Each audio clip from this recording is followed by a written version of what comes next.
ধূমকেতু রিলিজের পর রুদ্রনীল ঘোষ হলে গিয়ে কতবার দেখেছে, কিংবা বন্ধুরা রুদ্রনীল ঘোষকে টেনে নিয়ে গিয়ে আরো একবার দেখিয়েছে, কতবার তুমি টোটাল দেখেছো? একদম একজন সাধারণ দর্শক হিসেবে আমি দেবকে চিনতে পারছি। দেবকে পাশে রেখে যখন ধূমকেতু দেখলে তুমি কেঁদেছিলে? আমার অভিনীত চরিত্র যোগেশ মানুষের এত ভালোবাসা পাচ্ছে গ্রাম এবং শহরে, তো তখন একজন শিল্পীর কাছে এর থেকে বড় পাওয়া আর কি হতে পারে। নমস্কার সকলকে, বাংলা হান্টে স্বাগত। এই মুহূর্তে আমাদের সাথে রয়েছে যোগেশ ওরফে রুদ্রনীল ঘোষ। আজকে আর কোনো রকমভাবে রাজনীতি আমি ঢোকাবো না। আজকের এই যে সাক্ষাৎকার, সেই সাক্ষাৎকারটা শুরুই করব যোগেশকে ধন্যবাদ দিয়ে, কারণ রুদ্রদা কলকাতা রয়েছে, কলকাতার বাইরে যারা বাংলা বোঝেন কিংবা যারা বাংলা সিনেমার প্রতি প্রচণ্ড তারা খুব ভালোবাসে, তাদের কাছে ধূমকেতু নিয়ে যে উল্লাস, সেই উল্লাস আমরা মোবাইল খুললেই আমরা সমাজ মাধ্যমে দেখতে পাচ্ছি। প্রায় এক সপ্তাহতে 15 কোটি টাকা ছাড়িয়ে গিয়েছে। রাজ্যের বাইরে হাউসফুল, 100খানার বেশি যে সিনেমা হলগুলো রয়েছে হাউসফুল। তোমাকে অসংখ্য ধন্যবাদ জানাচ্ছি। তোমার কেমন অনুভূতি বলো? খুব স্বাভাবিক, একজন শিল্পীর কাজ বা তাদের কাজ, আমাদের টিমের কাজ যদি মানুষের এতটা ভালো লাগে এবং তাদের ভালো লাগা ব্যক্ত করতেই তো ইতিহাস তৈরি করে দিলেন বাংলা সিনেমা দর্শকেরা। সকাল 7টা থেকে রাত 2টো অবধি শো হাউসফুল। এটা ফার্স্ট উইকে গেছে, প্রায় 300-র ওপরে শো হাউসফুল গেছে পশ্চিমবঙ্গে। আজকে আমরা যখন কথা বলছি, আজকে যতদূর আমার কাছে রিপোর্ট, যে সারা ভারতবর্ষে প্রায় সবকটা শো, অধিকাংশই বড় রাজ্যগুলোতে রিলিজ করেছে এবং সেখানে সবকটি শো হাউসফুল যাচ্ছে। আর কলকাতাতে আমি যতটা খবর পেয়েছি আজ অবধি প্রায় 100-র ওপরে শো হাউসফুল দ্বিতীয় সপ্তাহে এসে। তো এটা মানুষের উচ্ছ্বাস আর ভালোবাসা। আর সেখানে যখন আমার অভিনীত চরিত্র যোগেশ মানুষের এত ভালোবাসা পাচ্ছে গ্রাম এবং শহরে, তো তখন একজন শিল্পীর কাছে এর থেকে বড় পাওয়া আর কি হতে পারে। তুমি কতবার দেখেছো ধূমকেতু রিলিজের পর রুদ্রনীল ঘোষ হলে গিয়ে কতবার দেখেছে, কিংবা বন্ধুরা রুদ্রনীল ঘোষকে টেনে নিয়ে গিয়ে আরো একবার দেখিয়েছে, কতবার তুমি টোটাল দেখিয়েছো? প্রথমে একটু ছন্নছাড়াভাবেই দেখেছি, ডাবিংয়ের সময় তো কিছুটা দেখাই। কি হয় রিয়া, খুব কম সিনেমা রয়েছে যেখানে যারা আমাদের দর্শক রয়েছেন, অনেকে তো এই টেকনিক্যাল বিষয়গুলো সবসময় জানেন না। কিছু মানুষ জানেন যে টেলিভিশনে, মানে যখন আমাদের সিরিয়াল শুটিং হয় তখন শব্দ, মানে আমরা যে কথা বলছি, আর ভিজুয়াল বা ভিডিও দৃশ্য একসঙ্গে রেকর্ড হয়, যেমন আমরা মোবাইলে করি, একসঙ্গে কথা আর দৃশ্য রেকর্ড হয়। কিন্তু সিনেমার ক্ষেত্রে যেহেতু রিয়েল লোকেশনে শুটিং করা হয়, সেখানে গাড়ি ঘোড়া, আশপাশের লোকজনের আওয়াজ, অনেক অপ্রয়োজনীয় শব্দ যেগুলো সিনেমাতে দরকার নেই, সেই শব্দগুলো রেকর্ড হয়ে যায়। ফলত লোকের কাছে ক্লিয়ার শব্দটা পৌঁছে দিতে আবার আমাদের সিনেমার শুটিং হয়ে গিয়ে তারপর এডিট হয়ে যায়, মানে ঠিক প্রয়োজনীয় জায়গাগুলো রেখে আবার আমাদের এটা রেকর্ডিং স্টুডিও ঢুকিয়ে দেওয়া হয়, এবং যেখানে কানে আমরা কি অভিনয় করেছি সেটা পর্দায় চালিয়ে কানে সাউন্ডটা দিয়ে দেওয়া হয়। তারপর সামনে মাইক্রোফোন থাকে, আর আমরা সেই অভিনয়টাই ওই ইমোশনে আবার করার চেষ্টা করি। তখন এই ক্লিন সাউন্ডটাকে যে রেকর্ড করা হয় তখন সেটাই চলে। তো এইভাবে সিনেমার দৃশ্য এবং শব্দ আসে। তারপরে যারা ব্যাকগ্রাউন্ড মিউজিক বা মিউজিক বসান, আবহ যখন গান চলে বা পুরোটা যখন চলে, ইমোশান বাড়াতে কোথাও ভায়োলিন বাজছে, তো এই ধরনের রেকর্ডগুলো হয়। তো এটা একটা লং প্রসেস। তো যখন এই ডাবিং চলছিল, মানে আমরা সাউন্ড দ্বিতীয়বার আবার গলা দিচ্ছিলাম, তখন কিছুটা দেখা। এবং খুব বেশি সিনেমা হয় না এতটা ইমোশনাল এবং মানসিক দিক দিয়ে এতটাই টানাপোড়েনের চরিত্র এখানে দেব এবং আমার। অর্থাৎ ভানু আর যোগেশের। তো ফলত ওই দৃশ্যগুলো যেগুলো দর্শককে ভয়ঙ্কর রকম এখন টানছে, মানুষ আলোচনা করছেন সিনেমা হল থেকে বেরিয়ে এসে, তারা পরিষ্কার এই ভানু আর যোগেশের যে দৃশ্যগুলো রয়েছে সেগুলো এমনভাবে দেখছেন, আবার বেরিয়ে এসে বলছেন এই দৃশ্যগুলোর জন্য আবার দেখতে যাব, এখানে যা পারফরমেন্স হয়েছে। তো ওইটুকুর জন্য আমি ডাবিংয়ের সময় যখন সাউন্ড রেকর্ড হয়ে গেছে, আবার আমি যারা এডিটর ছিলেন, সাউন্ড ইঞ্জিনিয়ার ছিলেন, তাদের বলেছি আরেকবার একটু চালিয়ে দেখাবে। এটা অভিনেতা হিসেবে নয়, একদম একজন সাধারণ দর্শক হিসেবে আমি দেবকে চিনতে পারছি না।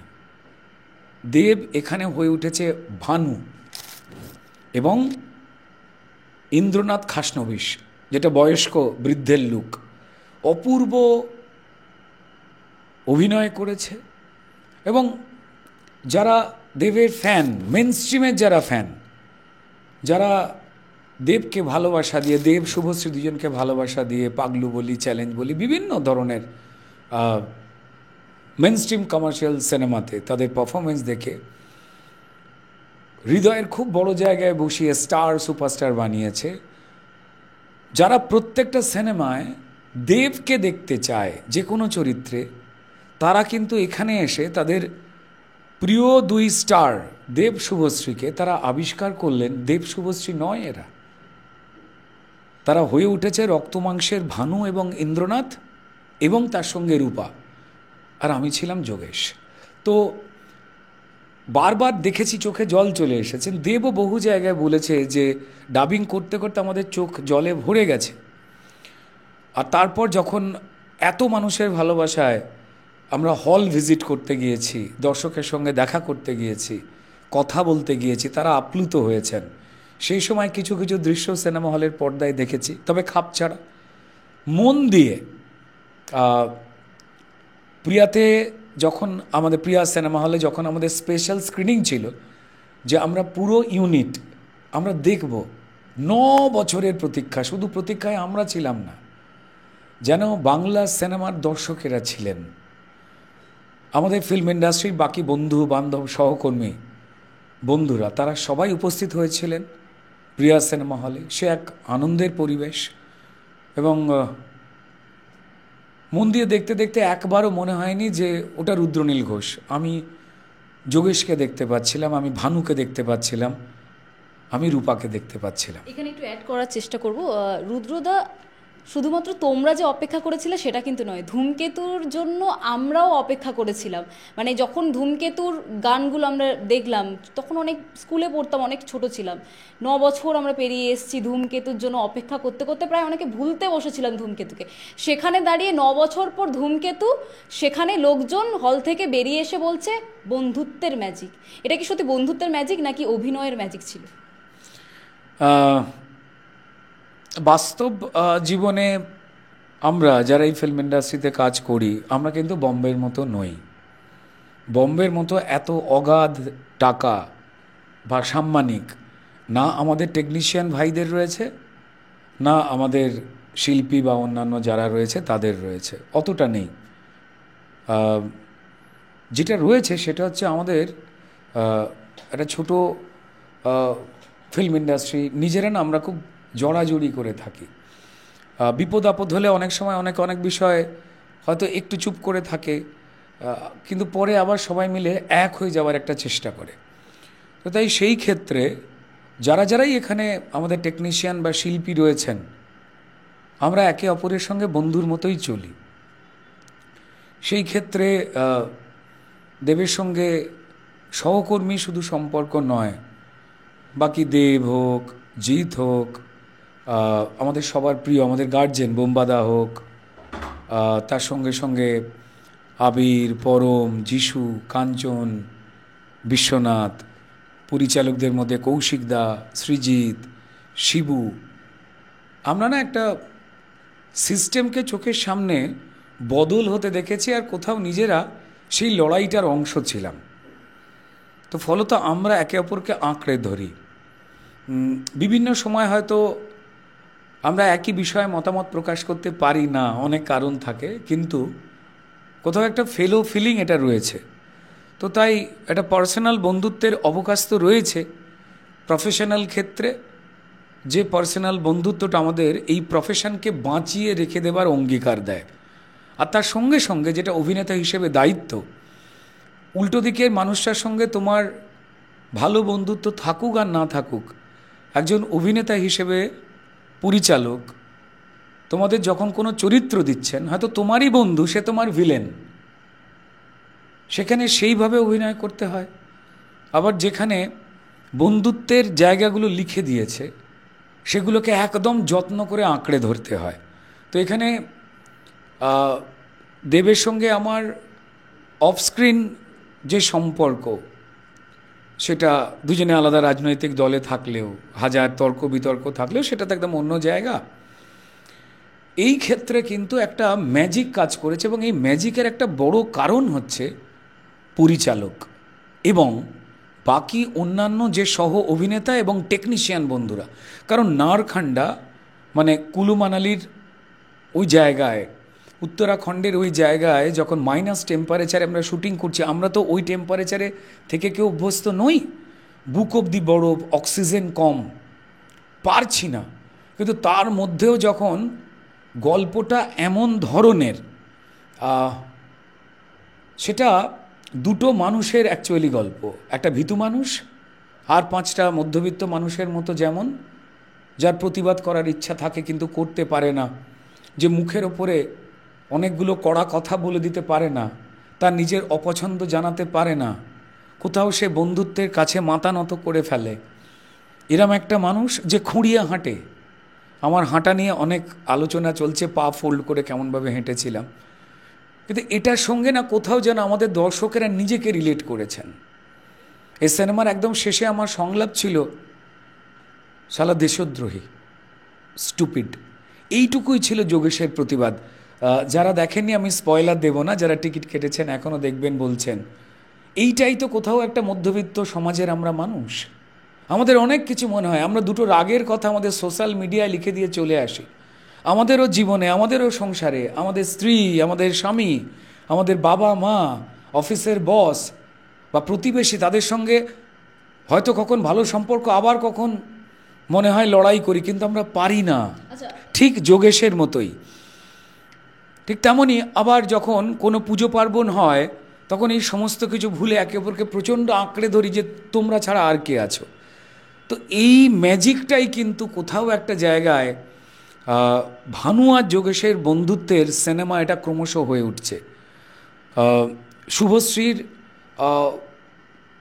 কথা আমি বিশেষ করে বলবো যে সে মেন স্ট্রিমে সফল তখন নায়িকা, দেব শুভশ্রী দুজনেই মানুষের ভালোবাসায় আশীর্বাদে তার একটা অন্য ধরনের অভিনয় করে তখন। কারণ মেন স্ট্রিম কমার্শিয়াল ফিল্মে অভিনয়ের ধরন, ডায়লগ বলার ধরন, নাচ গানের ধরন আলাদা। ওই সময়তে তারা এই চ্যালেঞ্জটা নিয়েছিল যে প্রযোজক রানা সরকার এবং কৌশিক গাঙ্গুলি এমন একটা গল্প নিয়ে এসছেন, আমাদের ভেতরে যে অভিনেতা সত্তাটা রয়েছে সেই প্রদীপটা আমাদের জ্বালাতে হবে। আজ দেব শুভশ্রী নিজেদের মতো করে তারা দারুণ দারুণ কাজ করছেন। দুজনের রাস্তা পথ আমাদের সবার আলাদা আলাদা হয়েছে। যেমন তুমি বলছিলে রিয়া, যে তোমরা যখন ছোট ছিলে, যখন ধূমকেতুর খবর শুনছিলে, হয়তো তুমি বা তোমার প্রেমিক বা কারুর প্রেমিকা বা কারুর বন্ধুবান্ধব তারা ঠিক করেছিল যে একটা সিনেমাতে 1 বছরের মধ্যে রিলিজ করে আমরা দেখতে যাব। কিন্তু সময়ের অলিন্দে দাঁড়িয়ে যখন সিনেমাটা এত দেরিতে রিলিজ করলো, তারপর হয়তো ওই প্রেমিকাটা আলাদা হয়ে গেছে। হয়তো সেই মেয়েটা যে তার বয়ফ্রেন্ডের হাত ধরে ঠিক করেছিল ধূমকেতু দেখতে যাব, সেই মেয়েটার হয়তো অন্য কোথাও সংসার হয়ে গেছে। হয়তো ওই ছেলেটা আর পশ্চিমবঙ্গে চাকরি করে না, কাজ না পেয়ে হয়তো অন্য রাজ্যে এখন রিলিজ করেছে, সে একা একা ধূমকেতু দেখছে বা তার নতুন স্ত্রীকে নিয়ে, বা সেই বন্ধুরা হয়তো আজ আর নেই। তো এই ইমোশনাল একটা বন্ডিং কাজ করেছে এই সিনেমাতে। কৌশিক গাঙ্গুলির গল্প বলার ধরনটা আলাদা হয়। বর্তমানে কি ঘটনা ঘটছে আর অতীতে কি ঘটনা ঘটেছিল, দুটো আস্তে আস্তে আস্তে আস্তে কোথায় একটা মিশে যায়, আর কিছু প্রশ্ন ছুঁড়ে দিয়ে চলে যায় দর্শকের জন্য। মেনস্ট্রিম কমার্শিয়াল ছবিতে যেমন তোমার খুব সোজা সোজা চোখা চোখা ভাবে কথাগুলো বলে দেওয়া হয়, কিন্তু কৌশিক গাঙ্গুলিদের মতো, সৃজিত মুখার্জিদের মতো বা কোথাও শিবপ্রসাদ নন্দিতা বা কমলেশ্বর বা অতনু ঘোষ, যারা এই সময়ের প্রশংসিত পরিচালক রয়েছেন, বাকি আরও যারা রয়েছেন, তাদের গল্প বলার ধরনটা আলাদা। কারণ এটা আরবান কমার্শিয়াল ফিল্ম বা আধুনিক সিনেমা, মেনস্ট্রিম কমার্শিয়াল ফিল্ম নয়। তো তাই বহু মানুষের মাঝে মাঝে কিন্তু কিন্তু মনে হয়েছিল, যা আমি আমার প্রিয় হিরো দেবকে ভেবেছিলাম এক ঘুষিতে সে 40 জনকে উড়িয়ে ফেলে দেবে, হাতে বন্দুক দেখেছি, সেটা তো পেলাম না। তাদের মন খারাপ হয়েছিল, কিন্তু পরক্ষণেই তাদের মধ্যেই একটা গ্রুপ তারা আবিষ্কার করেছে যে আমার প্রিয় হিরো দেব সে পরিশ্রম করে ভানুর চরিত্র হয়ে উঠল। সে বয়স্ক 70 বছরের একটা বৃদ্ধ যে দুলে হাতে, সারা মুখ ঢাকা, শুধুমাত্র চোখ দিয়ে আর ধীরে ধীরে বডি ল্যাঙ্গুয়েজ দিয়ে সে 70 বছরের ইন্দ্রনাথ খাসনবী এসে উঠল। বা আমাদের হিরোইন এই গল্পে বলতে গেলে সেইভাবে তো নারী চরিত্র এরম নেই। অলকানন্দী মায়ের চরিত্র করেছেন, আর শুভশ্রী করেছে রূপার চরিত্র, যার জীবনটা অসহায়তায় কেটেছে, তার নিজের বলবার যেন ভাষা হারিয়ে গেছে এই গল্প অনুযায়ী। সে কিন্তু জানতো যে আমার প্রচুর চমকে দেওয়ার চোখা চোখা ডায়লগ নেই, মেনস্ট্রিম কমার্শিয়াল ফিল্মের মতো আমার অত নাচ গানের দৃশ্য নেই যেখানে আমি নাচছি আর পেছনে কোরিওগ্রাফে 100টা ছেলে মেয়ে রঙিন জামা কাপড় পরে নাচছে। সে কিন্তু নিজেকে নিবেদন করেছিল এই সিনেমার জন্য। তাই বোধহয় সিনেমাটা এত সুন্দর হয়ে উঠেছে। পরমব্রত চট্টোপাধ্যায়, চিরঞ্জিত দা, তার সঙ্গে সঙ্গে দুলাল লাহিড়ির অপূর্ব অভিনয়, শমীক হালদারের ব্রিলিয়ান্ট ক্যামেরা, অনুপম রায়ের এত দারুণ মিউজিক, গানগুলো ভেসে বেড়াচ্ছে, ইন্দ্রদীপ দাশগুপ্তের আবহ আমাদের চোখে জল এনে দিয়েছে। সো কোথায় একটা ভালোবাসা তৈরি হয়েছে, আর কোথাও একটা লোকে বলছে নাকি দেশুর ছবি দেখতে এসেছিল, দেরুর হয়ে গেছে। সেটা নিয়ে কী বলবে তুমি? মানে দেব শুভশ্রীকে দেখার জন্য অনেকে ছুটে গেছে হলে, হল থেকে বেরিয়ে তাদের স্টেটমেন্ট চেঞ্জ হয়ে গেছে, তারা এখন দেরু বলছে, দেব আর রুদ্রনীল। তোমার ব্যক্তিগতভাবে কীরকম অনুভূতি? অবশ্যই ভালো লাগার অনুভূতি, কারণ সিনেমাটাকে ভালো লাগছে মানুষের। আমরা তো অভিনেতা, একটা সিনেমার গুরুত্বপূর্ণ অংশ, কিন্তু অভিনয়টাই তো সিনেমা নয়। গল্প কি করে পরিচালক বলছেন, এক্ষেত্রে গল্প লেখকও পরিচালক স্বয়ং, ক্যামেরা কিভাবে কোন দিক থেকে আমাকে গল্পটাকে দেখাচ্ছে, অনুভূতিটাকে কিভাবে দর্শকের কাছে কাছ থেকে বা দূর থেকে দেখাচ্ছেন, তার উপরে তো অনুভূতি বাড়ে কমে। ব্যাকগ্রাউন্ড মিউজিক, গান, তো সেই সবকটাই একটা অন্যরকমভাবে এসেছে। কিন্তু বেছে নিয়েছেন লোকে কি জানি কেন দুটো অসহায় মানুষ, তাদের একটা মাত্র 5 দিনের দুটো মানুষের গল্প। একটা ভীতু বন্ধু যে গাছে উঠে পাখির ডিম পাড়তে ভয় পায়, আর একজন বন্ধু তত্তর করে গাছে উঠে গিয়ে পাখির ডিম চুরি করে। সেই দুটো মানুষ তারা যে কোনো ঘটনায় বিচ্ছিন্ন ছিল, হঠাৎ করে তাদের দেখা হলো। জীবনে 5টা দিন কতটা গুরুত্বপূর্ণ হতে পারে, তার মেন্টাল টার্ময়েল, মানসিক দ্বন্দ্ব আর যন্ত্রণা কি হতে পারে, কোন একটা মানুষের জেদ, হয়তো প্রতিবাদ, তার রাস্তাটা যদি অন্যরকম হয়, ভুল হয়, তার ফলাফল কতটা যন্ত্রণার হতে পারে, অথচ সে ছটপট করছে সেখান থেকে বেরোবে কি বেরোবে না। আর একজন মানুষ সেই সবকটা সত্যিকে জেনেও চাপা দিয়ে রেখে দেওয়ার চেষ্টা করছে, শেষকালে স্টুপিড বলছে তার প্রিয় বন্ধুকে। কোথাও একটা মানুষ, আমাদের যারা দর্শকেরা রয়েছেন গ্রামে বা শহরে, সেটা পশ্চিমবঙ্গে বা তার বাইরের যারা রয়েছেন, কোথাও একটা রিলেট করে ফেলে তারা কিন্তু দেব রুদ্রনীলের এই যে বন্ধুত্ব অনস্ক্রিন ভানু এবং যোগেশের, সেটাকে দারুণ ভালোবেসে ফেলেছেন। অপূর্ব লাগছে। 2016 সালে প্রথম ভানু আর যোগেশ জুটি আমরা দেখেছিলাম লাভ এক্সপ্রেসে। সেখানে খুব হাসিয়েছো, দেব এবং রুদ্রনীল মিলে সকলকে ভীষণভাবে হাসিয়েছে। পরবর্তীতে দেখা যাচ্ছে ধূমকেতুতে আপনারা দুজন মিলেই দর্শকদের ভীষণভাবে কাঁদিয়েছেন। প্রযোজক কি কোথাও ওটার সুযোগ নিল? আমার মনে হয় যে মানুষ তো জেনে বুঝে হাসতে আর কাঁদতে সিনেমা হলে আসেন। কজন মানুষ রয়েছেন যে তাদের জীবনও তো হয়তো কারুর ভানুর মতো, কারুর যোগেশের মতো, কারুর রূপার মতো, তারা তো বলতে পারেন না সব কথা। সোশ্যাল মিডিয়ায় আমরা দারুণ দারুণ খাবারের ছবি দিই, দারুণ দারুণ জামা কাপড়ের ছবি দিই, কিন্তু যারাই আমরা দিই তাদের অধিকাংশের বাথরুমের হয়তো মগটা ফাটা। আমরা সেই দেওয়ালের সামনে সেলফি তুলি যে দেওয়ালটা ঝকঝকে আর তকতকে, তার বাইরে মা কালীর ছবি ঝোলা যে ক্যালেন্ডারটা রয়েছে যার পাশে দেওয়ালটা চটে গেছে, আমরা কি সেই ছবিটা আনন্দ করে দিতে পারি? বলতে পারি না তো। আমরা দারুণ দারুণ জায়গায় ছবি দিই যে জায়গাগুলো একটাও আমার নয়। আমরা দারুণ গাড়ির সামনে দাঁড়িয়ে, দারুণ দারুণ বাড়ির সামনে দাঁড়িয়ে ছবি দিই যেগুলোর একটারও মালিকানা আমার নেই। অথচ আমরা আমাদের চামড়া কুঁচকে যাওয়া, চুল কাঁচা পাকা হয়ে যাওয়া, মলিন শাড়ি পরা, আমার যে সব থেকে প্রিয়, আমার শেষ দিনে যে থাকবে আমার বাবা আর মা, তার সঙ্গে কতজন হেসে সেই ছবিগুলো দিতে পারি। তাই আমরা আমাদের সব কথা বলতে পারি না। আমরা কখন হেরে যাই সেটা গর্ব করে সোশ্যাল মিডিয়ায় বলতে পারি না। আমার মনে হয় যে তারাও এই ভানু আর যোগেশের মতো। তো তাই হাসি আর কান্না, হাসিটা মানুষ বলতে পারেন, কান্নাটা হয়তো বলতে পারেন না।